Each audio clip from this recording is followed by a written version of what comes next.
All right, let's jump right into this. Welcome to this explainer. Today, we're taking a completely immersive journey into the actual mechanics of creation itself. We're drawing this directly from the incredibly profound texts of Talmud, Eser, Sefirot, and honestly, I am just so thrilled to unpack this with you. Oh, absolutely. And we are going really deep today. But to start, I actually need you to completely set aside your physical senses. We're opening with this incredibly cinematic, awe-inspiring concept. I want you to imagine a state before time, before the universe, before any kind of literal geometry or dimension even existed. We're talking about the absolute root of reality here, the state before any limitation was ever a thing. Exactly. The text of Talmud, Eser, Sefirot actually grounds us right out of the gate. It states, and I quote, "Before creations were created, simple supernal light filled all existence." So, this is that initial state known as Ohr Ein Sof, the infinite light. There was literally no empty space, no void at all, just a perfectly uniform, endless expression of this light. Right, and it is absolutely crucial to understand why this state eventually changed.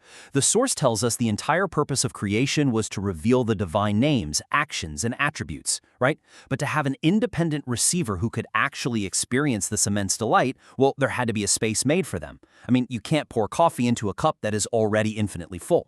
Which perfectly brings us to the mechanics of the very first major cosmic event, the Tzimtzum, or restriction. Basically, the infinite light restricted itself from the very center point, withdrawing completely equally in all directions. And what this did was leave behind a silent circular void, which is known as the Chalal. Wait, hold up. Let me jump in here really quick with a super strict warning for everyone listening. Do not, under any circumstances, start picturing physical space, like some empty black room in outer space or literal geometry here. The text is so explicit about this. In the spiritual realm, movement and space are strictly about changes in form and desire, not physical distance. The light didn't physically travel anywhere. The withdrawal is actually a spiritual restriction of the will to bestow, and it happens solely to allow an independent desire to receive to exist. The circle? That just represents total equality and perfect balance. That is such a vital clarification, thank you. Now notice how the connection is basically re-established. After the Tzimtzum leaves that empty Chalal, a single, highly measured pipeline of light, called the Kav, is drawn from the surrounding Ohr Ein Sof straight down into the empty space. Yeah, it descends like this pure, divine signal dropping into a perfectly prepared receiver. And the text points out something totally fascinating here. The upper end of this Kav touches the Ohr Ein Sof, right? But its bottom end does not. It doesn't reach all the way down, because if it did, it would completely nullify the restriction. So the Kav becomes this absolute lifeline. It's the single solitary thread of infinite data that sustains the entire void. And this brings us to a really pivotal crossroads in our explainer. Oh, for sure. It forces a pretty dramatic question. If the light is just returning into the empty space anyway, why didn't it just flood right back in completely? Why didn't it just return to being the unlimited Ohr Ein Sof? Why use this tiny, thin line? Well, because the entire point of the restriction was to create a measured space for a receiver. The Kav acts as the ultimate regulating mechanism. It ensures the light enters slowly, step by step, measure by measure.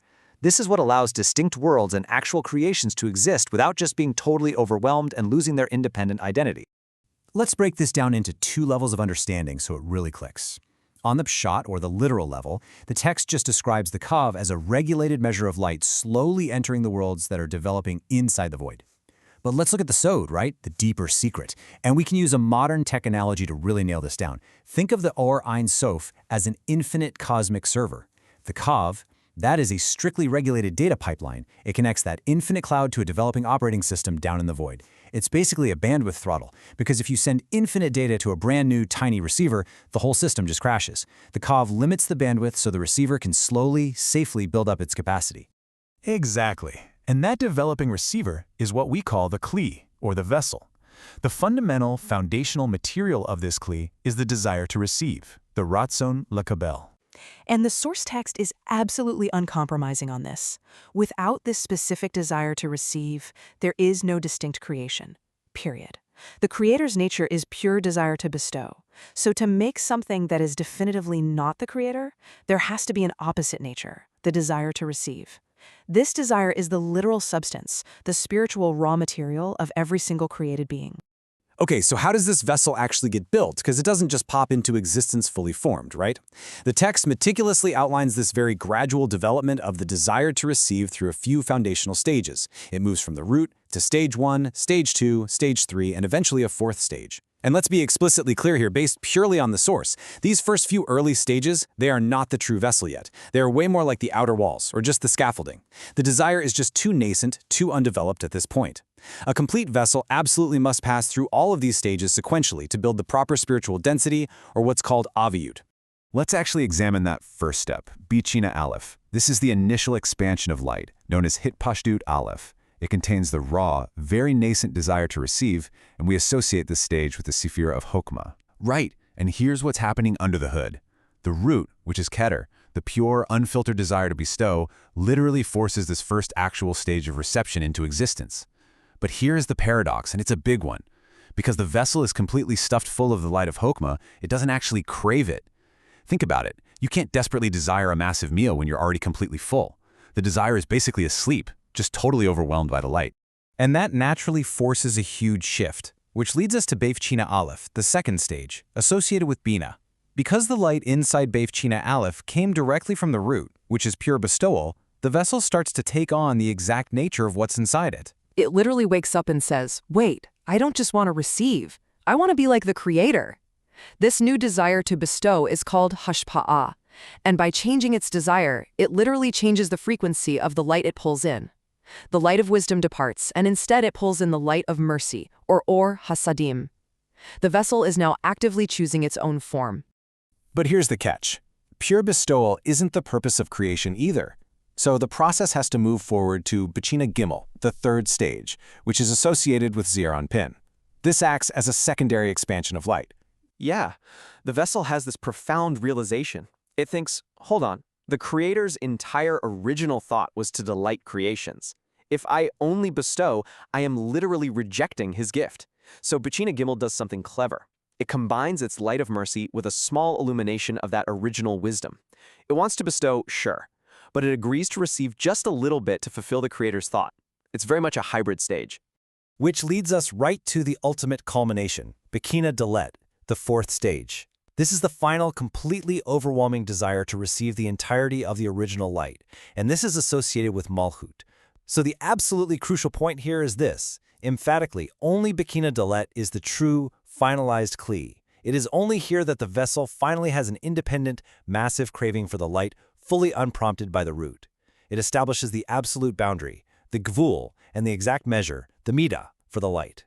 All those previous stages, they were just a mechanical build-up to get this absolute desire to finally wake up. And now we hit the real dramatic climax of our explainer. What happens when this completed massive vessel, Bechina Dalet, suddenly realizes that its core nature is now completely opposite to the Creator? It's a total cosmic crisis of form. The Creator is pure bestowal. The vessel is now pure reception. And in spirituality, difference in form equals distance. So the vessel feels an absolutely unbearable separation. And just to be meticulous here, as a quick side note for those studying deeply, while some later traditions associate visual color shifts like red and white with these spiritual states, our explicit source text in Talmud Eser Sefirot does not explicitly describe this process in terms of physical colors. It describes it purely in terms of desire, light, restriction, which is Tzimtzum, and the creation of a screen, a Masach, which generates returning light, Ohr Hozer. Now notice how these stages map perfectly and directly to the ultimate tetragrammaton, the divine name YHVH. The root in stage 1, Keter and Chochmah, align with the tip and the main body of the Yod. Stage 2, Binah, is the first He. Stage 3, Zeir Anpin, corresponds to the Vav. And stage 4, Malchut, the completed vessel, is the final He.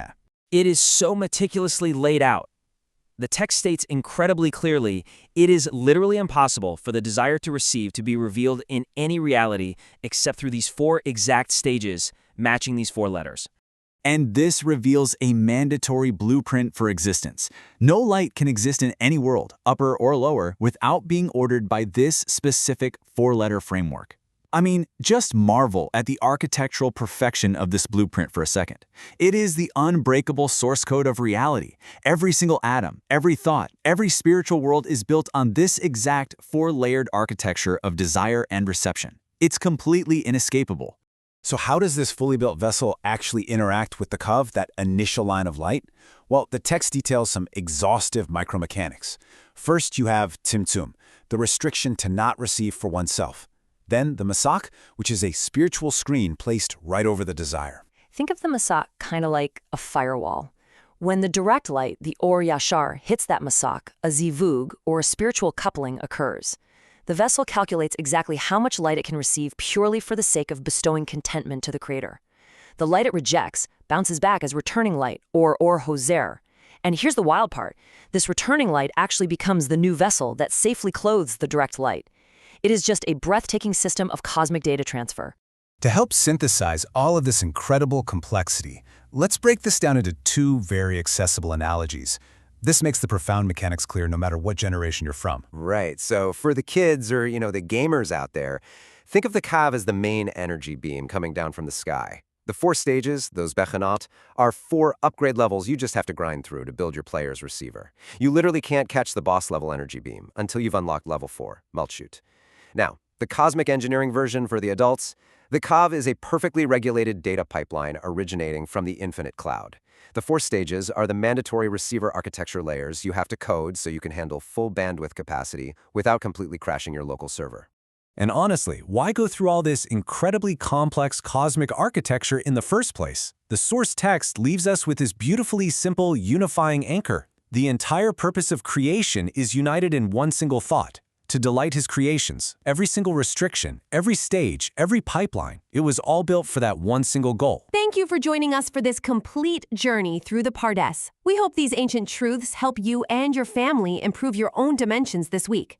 If you enjoyed this full chapter deep dive, please like, subscribe, and share which part of the journey touched your soul in the comments. We'll see you in the next chapter.